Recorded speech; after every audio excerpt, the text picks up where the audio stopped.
पाग को नहीं आसला बड़ ब्रिटे वीडियो को संपूर्ण देखंतु एवं वीडियो में लगे वीडियो गोटे लाइक कर सहित चैनल को सब्सक्राइब रखंतु एवं पाखे था बेल आइकन को प्रेस कर रखंतु जहां पर आपण एई भली लेटेस्ट न्यूज भिडी सर्वप्रथम पाई परिबे। आसंतु संपूर्ण खबर उपरे नजर पकेइबा।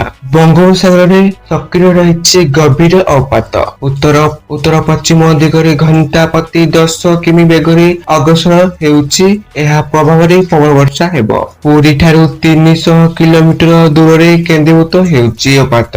गोपालपुर ठारू दक्षिणी पूर्व रे केंद्रीभूत हेउछि।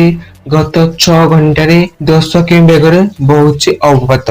तेबे आगामी 3 घंटा पर्यंत 14टी जिला को येलो वार्निंग जारी करी सतर्क रहिବାକୁ परामर्श देछि आंचलिक पाणीपाग केंद्र।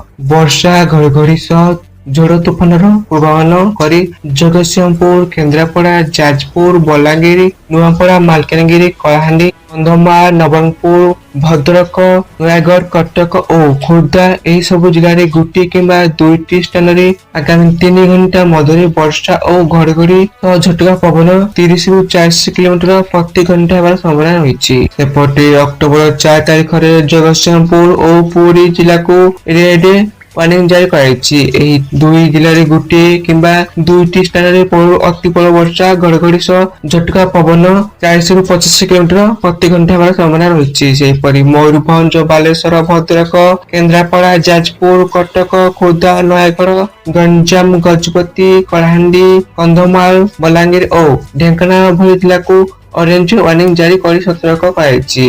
एने सूचना रही। आपण माने वीडियो को संपूर्ण देखथरु आपण माने को धन्यवाद।